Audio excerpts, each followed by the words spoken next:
आप बोलिए अमोल कोल्हे जी, प्लीज प्रारंभ कीजिए। धन्यवाद अध्यक्ष महोदय।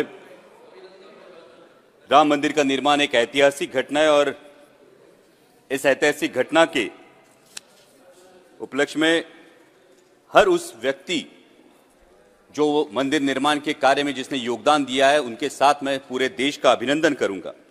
अध्यक्ष महोदय, राम मंदिर तथा मर्यादा पुरुषोत्तम प्रभु श्री राम ये राजनीतिक या चुनाव प्रचार का मुद्दा नहीं है, बल्कि हमारे देश की ये गौरवशाली परंपरा रही है कि धर्म में राजनीति नहीं होनी चाहिए और राजनीति में धर्म नहीं आना चाहिए, क्योंकि विश्व का इतिहास इस बात का गवाह है कि धार्मिक कट्टरता राष्ट्र को नुकसान पहुंचाती है, वही धार्मिक उदारता एवं वैश्विकता राष्ट्र को मानवता के ऊंचाई पर पहुंचाती है।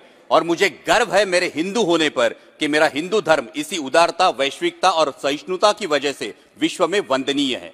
आणि मला अभिमान आहे मी मराठी असल्याचा, कारण मी त्या महाराष्ट्रातून येतो ज्या महाराष्ट्रात छत्रपती शिवाजी महाराजांनी 18 पगड जातीच्या लोकांना एकत्र करून रयतेचं राज्य, स्वराज्य निर्माण केलं।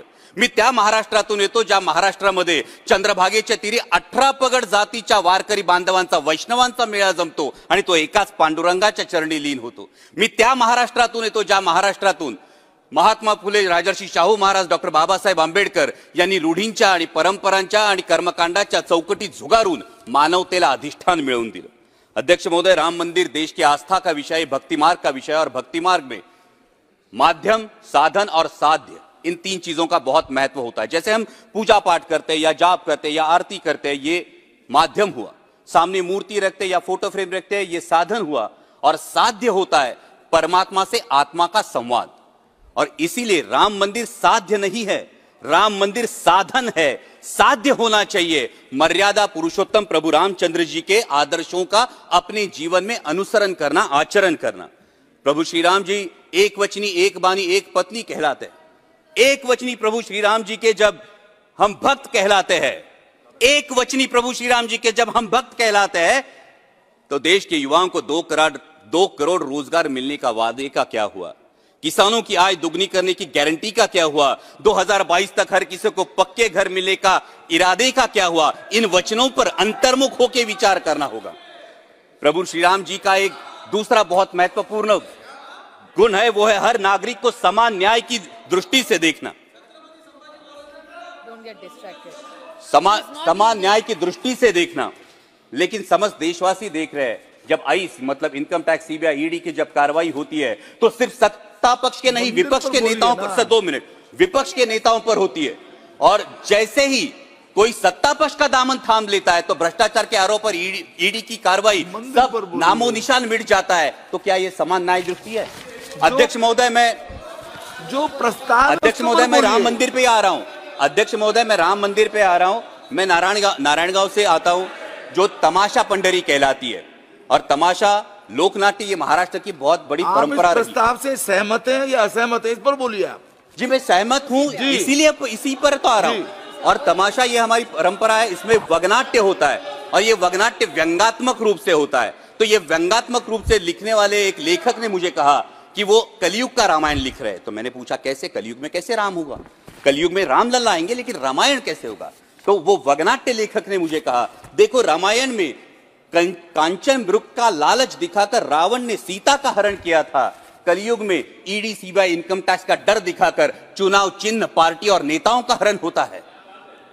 रामायण में सीता मैया अशोकवन में विलाप कर रही थी, आज लोकतंत्र कलयुग में विलाप कर रहा है। तो मैंने पूछा, सर सिर्फ 2 मिनट दीजिए। तो मैंने पूछा इस पे उपाय क्या है? क्योंकि रामायण में तो हनुमान जी ने समुद्र लांघकर सीता मैया को राम जी की अंगूठी दी और उनका ढाढ़स बांधा। उन्होंने बोला आज भी हो सकता है। मैंने पूछा कैसे? उन्होंने बोला उन्हीं हनुमान जी से प्रेरणा लेकर समस्त देशवासियों को झूठी गारंटी और झूठे प्रोपेगेंडा का समुद्र लांघकर मतदान की अंगूठी देनी होगी और लोकतंत्र का ढाढ़स बांधना होगा। और अंत में अध्यक्ष महोदय, आई एम कंक्लूडिंग, अंत में मेरी ही रची एक कविता की पंक्तियां सुनाकर मैं अपनी वाणी को विराम दूंगा। और इसी के साथ एक कलयुग के उदाहरण का मैं जिक्र करना चाहूंगा। अध्यक्ष महोदय, कलयुग में एक ऐसा उदाहरण है जिन्होंने यह आदर्श प्रस्तावित किया कि इंसान धर्म के लिए नहीं बल्कि धर्म इंसानों के लिए बना है, और वो आदर्श है छत्रपति शिवाजी महाराज। इसलिए मैं जय श्री राम जरूर कहता हूं, लेकिन उससे पहले जय शिवराय कहता हूं, कारण छत्रपती शिवाजी महाराजच होते ज्यांच्यामुळे अंगणातली तुळस, मंदिरातले देव, गोठ्यातली गाय आणि घरातली माय सुरक्षित राहिली, ज्यांनी राज्याभिषेकाच्या वेळी राजदंड स्वतःच्या हाती ठेवून धर्मसत्ता राजसत्तेच्या वर नाही तर तिच्या खांद्याला खांदा लावून लोकांच्या कल्याणासाठी राबवली गेली पाहिजे, हा आदर्श प्रस्थापित किया। उन्हीं छत्रपति शिवाजी महाराज के राज्याभिषेक की 350वीं वर्षगांठ हम मना रहे हैं और संयोगवश माननीय प्रधानमंत्री जी शिव जयंती के अवसर पर मेरे चुनाव क्षेत्र का अभिमान किले शिवनेरी पर आ रहा है। मैं माननीय प्रधानमंत्री जी का तहे दिल से स्वागत करता हूं और साथ ही में बड़ी विनम्रता से उन्हें याद दिलाना चाहता हूं कि आपके करकमलों से रामलला की प्राण प्रतिष्ठा तो हो गई, राम मंदिर का निर्माण तो हो गया, लेकिन अरबी समुद्र में होने वाला छत्रपति शिवाजी महाराज का शिव स्मारक, जिसका जल पूजन आप ही के करकमलों से 24 दिसंबर 2016 में हुआ था, वो अभी भी निर्माण की प्रतीक्षा। सर सिर्फ 2 मिनट दीजिए, सिर्फ 2 मिनट। और इसी के साथ बराबर एक्सटेंड हो रहे हैं। सर उसी शिव स्मारक, एक ही स्पीकर हूं सर, और उसी शिव स्मारक के साथ मेरे चुनाव क्षेत्र शिवनेरी किले के परिसर में शिव संस्कार स्मारक बनाया जाए, जिससे देश के युवाओं को माता और मातृभूमि के लिए सर्वोच्च योगदान की प्रेरणा मिलती रहे। और अंत में मेरी कविता की पंक्तियां सुनाकर मैं अपनी वाणी को विराम दूंगा। मंदिर का निर्माण हुआ, राम लल्ला भी विराजमान हुए। मंदिर का निर्माण हुआ, राम लल्ला भी विराजमान हुए। अब जिम्मेदारी बनती है और सवाल भी उठता है, अब जिम्मेदारी बनती है और सवाल भी उठता है, राम लल्ला तो आ गए, अब राम राज्य कब आएगा? मंदिर में घंटा बजाने से, पूजा अर्चना करने से दिल को सुकून तो मिलेगा, परंतु मेरे देश में राम राज्य कब आएगा? आस्था के विषय पर राजनीतिक रोटियां सेकने से चुनाव प्रचार का मुद्दा तो मिलेगा। आस्था के विषय पर राजनीतिक रोटियां सेकने से चुनाव प्रचार का मुद्दा तो मिलेगा, परंतु मेरे देश में राम राज्य कब आएगा? राम राज्य तो तब आएगा, राम राज्य तो तब आएगा जब धोबी की तरह आम देशवासी की शंका का समाधान होगा, जब आज की शबरी के बेरों का आदर और प्रेम पूर्वक स्वीकार होगा, जब किसान, मजदूर, महिला, हर नागरिक के साथ समान न्याय होगा, किसानों को मेहनत का सही दाम और मेरे हर युवा के हाथ को काम होगा। राम राज्य तो तब आएगा। सर सिर्फ 2 मिनट कंक्लूडिंग सर। राम राज्य तो तब आएगा, राम राज्य तो तब आएगा जब मंदिर पर लहराता भगवा तिरंगे का रंग प्रतीत होगा। दहलीज के बाहर कदम रखते ही राम, रहीम, रॉबर्ट हर कोई सिर्फ भारतीय कहलाएगा। जब प्रत्यंचा ताने, सर सिर्फ 2 minute sir, let me sir, last line